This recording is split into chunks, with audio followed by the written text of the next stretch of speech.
नमस्कार दोस्तों, संतुलित ज्ञान पर आप लोगों का एक बार फिर से बहुत बहुत स्वागत है। दोस्तों, इस वीडियो हम राज्योपन गणित का पेपर सॉल्व करने जा रहे हैं। मैं आपको यहाँ पर बता दूं, हम यहाँ पर प्रश्न क्रमांक 1 से लेकर प्रश्न क्रमांक 27 तक के सभी क्वेश्चनों को देखने वाले हैं। किसी भी क्वेश्चन को यहाँ पर नहीं छोड़ा गया है, तो बने रहिए हमारे साथ लास्ट तक। यदि आपने स्टार्टिंग के क्वेश्चन का ही लिख भी लिया ऑब्जेक्टिव, तो एक बार इनको हम जल्दी से मैच कर लेंगे। दोस्तों, पहला क्वेश्चन आपका यहाँ पर लिखा हुआ है सही विकल्प। उसका पहले का आंसर हो जाएगा आपका 0.25, दूसरे का आएगा 1/8, तीसरे का आ जाएगा तीसरा वाला 2, चौथे का आपका आएगा 2y और पांचवे का हो जाएगा यहाँ पर x + 3y x - 3y। इसके साथ दोस्तों छठवें वाले का हो जाएगा 29y24 और इसके बाद में सातवें वाले का आपका हो जाएगा -2 पहला वाला। इसके साथ दोस्तों आठवें वाले का हो जाएगा आपका 2 लास्ट वाला यानी कि चौथा। 90 वाले का हो जाएगा 48% 48% और 10वें वाले का हो जाएगा आपका यहाँ पर I = P × R × T/100। इस तरह से दोस्तों आपके सही विकल्प यहाँ पर कंप्लीट हो जाते हैं। इसके बाद खाली स्थान हम देखेंगे। पहले में आ जाएगा आपके में 2,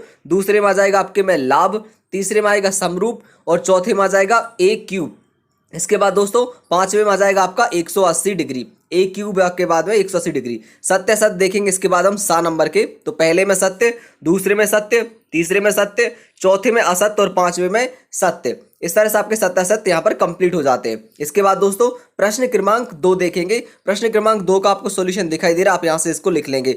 3y4 और 6y5 के बीच परिमेय संख्या। तो दोस्तों इसका सॉल्यूशन आपको यहाँ पर दिखाई दे रहा है, इसको आप अच्छे से यहाँ से नोट कर लेंगे। इसके बाद में हम प्रश्न क्रमांक 3 देखेंगे। प्रश्न क्रमांक 3 आपका है -3x + 4 तथा 2x² - 7x - 2 का योग। तो इनका योग यानी कि आपको जोड़कर दिखाया गया है। ये इसका सॉल्यूशन नीचे आपको आंसर दिखाई दे रहा है, इसको आप नोट कर लेंगे। इसके बाद दोस्तों प्रश्न क्रमांक 4। दोस्तों, यदि आप स्टूडेंट हैं तो पढ़ाई करते समय आपके मन में डाउट आना या किसी भी सवाल पर अटक जाना स्वाभाविक है। आपको हमेशा ही मोबाइल में फ्लो ऐप डाउनलोड करके रखनी है, जिसमें आपको दिए जा रहे हैं बहुत ही बेहतरीन फीचर। यहाँ पर लाइव एक्सपर्ट्स द्वारा आपके सभी डाउट्स को क्लियर किया जाता है। फिर चाहे आपका डाउट किसी भी क्लास का हो या फिर किसी भी सब्जेक्ट का हो, आप अपना डाउट फोटो खींच के या फिर टाइप करके पूछ सकते हैं। एक्सपर्ट जिसे लाइव कॉल के माध्यम से आपको समझाएंगे। What is the enzyme present in saliva? Lysozyme enzyme is present. One is lysozyme and another is salivary amine. इस तरह से आप अपने किसी भी क्वेश्चन को यहाँ पर समझ सकते हैं। तो अभी डाउनलोड कीजिए फ्लो ऐप, जिसकी लिंक आपको डिस्क्रिप्शन में दी गई है। 10% ऑफ पाने के लिए स्क्रीन पर दिख रहा है कोड को जरूर यूज करें। हम देखेंगे 3y/2 - 3 = 9। इसका सॉल्यूशन भी आपको यहाँ पर दिखाई दे रहा है, इसको आप यहाँ से नोट कर लेंगे। इसके बाद दोस्तों हम देखेंगे प्रश्न क्रमांक 5। प्रश्न क्रमांक 5 का आपको आंसर यहाँ पर लिखा हुआ दिखाई दे रहा है। कुल अंक 25, प्राप्तांक 18, प्रतिशत प्राप्तांक आपको 18 × 100/25 यानी कि 72%। इस तरह से आपको पांचवे का सॉल्यूशन दिखाई दे रहा है, इसको भी आप यहाँ से अच्छे से नोट कर लेंगे। पांचवे को लिखने के बाद छठवें का है x² + 2x + 1 = 0। इसका पूरा सॉल्यूशन आपको यहाँ पर दिखाई दे रहा है, इसको भी आप अच्छे से यहाँ से नोट कर लेंगे। प्रश्न क्रमांक 6 को लिखने के बाद हम प्रश्न क्रमांक 7 की तरफ बढ़ेंगे। ये रहा हमारा प्रश्न क्रमांक 7। दोस्तों प्रश्न क्रमांक 7 का आपको यहाँ पर दिखाई दे रहा है, यहाँ से आप नोट कर लेंगे। पहले इतना नोट कर लेंगे, फिर मैं वीडियो को नीचे खिसका के ये आंसर दिखा देता हूं। तो ये आपका यहाँ पर प्रश्न क्रमांक 7 कंप्लीट हो जाता है। प्रश्न क्रमांक 8 आप देखेंगे, यहाँ पर देख लीजिए। यहाँ पे मानव विकर्ण x सेंटीमीटर और भुजा 10 सेंटीमीटर। इसके बाद में दोस्तों यहाँ पर वर्ग का विकर्ण a√2 और 10√2 सेंटीमीटर इसका आंसर हो जाएगा। इसके बाद दोस्तों हम प्रश्न क्रमांक 9 देखेंगे। बिंदु तथा 2 बिंदु दिए गए आपको, तो यहाँ पर D = पूरा सॉल्यूशन दिखाई दे रहा है, इसको आप अच्छे से यहाँ से नोट कर लेंगे। दोस्तों ये आपका सॉल्यूशन हो जाएगा 25, इसका आंसर है। उम्मीद है मुझे आपने इसको अच्छे से लिख लिया होगा। इसके बाद दोस्तों हम प्रश्न क्रमांक 10 देखेंगे। इसका सॉल्यूशन आपको यहाँ पर दिखाई दे रहा है, इसको आप अच्छे से यहाँ से नोट कर लेंगे। इसको नोट करने के बाद हम बढ़ते हैं अगले प्रश्न की तरफ। प्रश्न क्रमांक 11 आपका लिखा हुआ है यहाँ पर cos θ = 1/2 एंड sin θ = √3/2। तो दोस्तों इसका सॉल्यूशन आपको यहाँ पर दिखाई दे रहा है। पहले आप इतना नोट कर लेंगे, फिर मैं आपको वीडियो स्क्रॉल करके आंसर दिखा देता हूँ। तो ये आपका आंसर रहा, इसको आप यहाँ से अच्छे से नोट कर लेंगे। प्रश्न क्रमांक 11 को लिखने के बाद हम प्रश्न क्रमांक 12 को देखेंगे। आपको यहाँ पर आंकड़े दिए गए जैसे कि 16, 1, 6, 26, 14, 4, 13। इन सभी को आपको आंकड़ों का आरोही क्रम में लिखना है। तो दोस्तों इनका आंसर आपको यहाँ पर दिखाई दे रहा है, यहाँ से आप इसका आंसर नोट कर लेंगे। प्रश्न क्रमांक 12 को लिखने के बाद दोस्तों हम प्रश्न क्रमांक 13 की तरफ बढ़ेंगे। उम्मीद है मुझे आपने इसको अच्छे से यहाँ पर लिख लिया होगा। प्रश्न क्रमांक 13 आपको यहाँ पर दिखाई दे रहा है, इसको आप अच्छे से यहाँ से नोट कर लेंगे।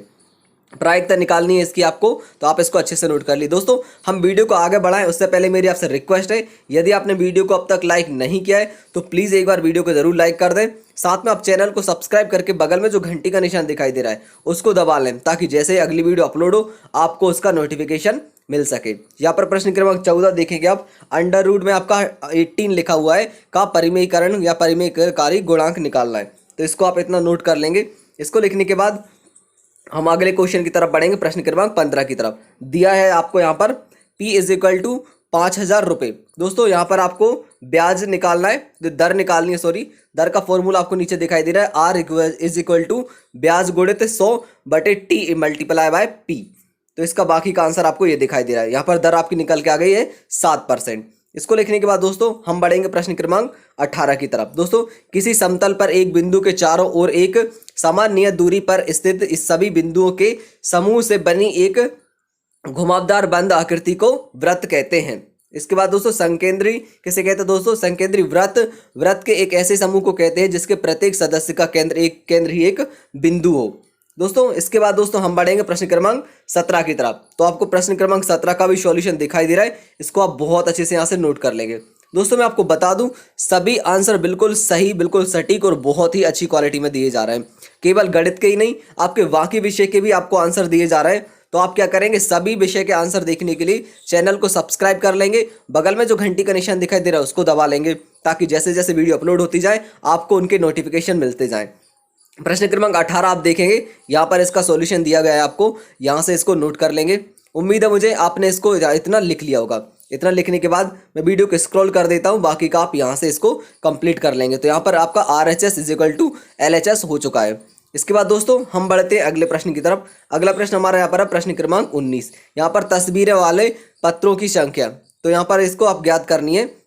इसको इतना नोट कर लीजिए। इतना लिखने के बाद फिर से मैं वीडियो को स्क्रॉल करके आपको बाकी का इसका आंसर दिखा दूंगा। दोस्तों इसको बता दूं इतना ही आंसर है। इसके बाद हम प्रश्न क्रमांक 20 को देखेंगे। प्रश्न क्रमांक 20 आप यहाँ पर देखेंगे, सिद्ध कीजिए कि चक्रीय समांतर चतुर्भुज आयत होता है। तो दोस्तों इसको हमें सिद्ध करना है। पहले इतना ज्ञात कीजिए, इतना लिख लेंगे आप यहाँ पर। इतना लिखने के बाद ये डायग्राम रहा, इसके बाद में ये आपका सॉल्यूशन यहाँ पर दिखाई दे रहा है, इतना आप नोट कर लीजिए। उसके बाद दोस्तों आपका ये 20वां क्वेश्चन कंप्लीट हो जाएगा। फिर हम देखेंगे प्रश्न क्रमांक 21। व्यास आपको यहाँ पर दिया गया है 21 सेंटीमीटर, R = 21/2। दोस्तों आयतन वगैरह आपको जो सॉल्यूशन दिखाई दे रहा है इसको आप यहाँ से अच्छे से ज्ञात कर लेंगे। पृष्ठीय क्षेत्रफल आपका यहाँ पर निकल के आ जाएगा 1386 centimetre square.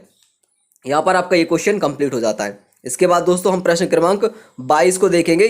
cos θ - sin θ = root में आपका sin θ, √2 sin θ। इसके बाद दोस्तों आपको इसका आंसर दिखाई दे रहा है, यहाँ से LHS = RHS, इसको यहाँ से कंप्लीट कर लेंगे। उम्मीद है मुझे आपने इस आंसर को यहाँ तक बहुत अच्छे से लिख लिया होगा। इसके बाद हम देखेंगे प्रश्न क्रमांक 23। दोस्तों आपको ये आंसर दिखाई दे रहा है, इसको आप यहाँ से नोट करना स्टार्ट कर देंगे। दोस्तों आपसे रिक्वेस्ट है, यदि आपने वीडियो को लाइक नहीं किया है तो प्लीज़ वीडियो को ज़रूर लाइक कर दें। यदि आपकी वीडियो ये ज़रा भी हेल्पफुल है तो एक लाइक तो बनता है। इतना लिखने के बाद दोस्तों यहाँ तक इसका आंसर आप नोट कर लेंगे, तो इसका आंसर हो जाएगा आपका 42.6। इसके साथ दोस्तों हम बढ़ेंगे अगले प्रश्न की तरफ, प्रश्न क्रमांक 24। प्रश्न क्रमांक 24 का आपको आंसर यहाँ पर दिखाई दे रहा है, इसको यहाँ से आप अच्छे से नोट कर लेंगे। ये मैं दिखा देता हूँ, ये रहा आपका पूरा सॉल्यूशन, इसको आप यहाँ से बहुत अच्छे से नोट कर लीजिए। इसके बाद दोस्तों हम बढ़ेंगे प्रश्न क्रमांक 25 की तरफ। यहाँ पर आपको डायग्राम दिखाई दे रहा है, R आपका निकल कर आ रहा है यहाँ पर 6। तो उम्मीद है मुझे आपने इतना अच्छे से यहाँ पर नोट कर लिया होगा। इसको लिखने के बाद प्रश्न क्रमांक 26 और उसके बाद में दोस्तों प्रश्न क्रमांक 27। दोस्तों क्या आपके काम आई अगर वीडियो जरा भी, तो प्लीज़ वीडियो को लाइक करें, साथ में अपने दोस्तों के साथ शेयर करें, ताकि वो सब भी इस वीडियो को लिख सकें। उम्मीद है मुझे आपको वीडियो पसंद आई होगी। प्रश्न क्रमांक 26 आप यहाँ से अच्छे से नोट कर लेंगे, इतना आंसर दिखाई दे रहा है। इसके बाद दोस्तों प्रश्न क्रमांक 27 की तरफ बढ़ते हैं हम। यहाँ पर दिया है, ये इतना सॉल्व कर लीजिए। यहाँ पर है PQR की भुजाएं ABC की भुजाओं को बराबर भागों में बांटती हैं। इसके बाद दोस्तों यहाँ तक आप इसको नोट कर लेंगे। इतना लिखने के बाद दोस्तों वीडियो को लाइक, शेयर और कमेंट जरूर करेंगे। वीडियो देखने के लिए आप सभी का बहुत बहुत धन्यवाद। Thank you.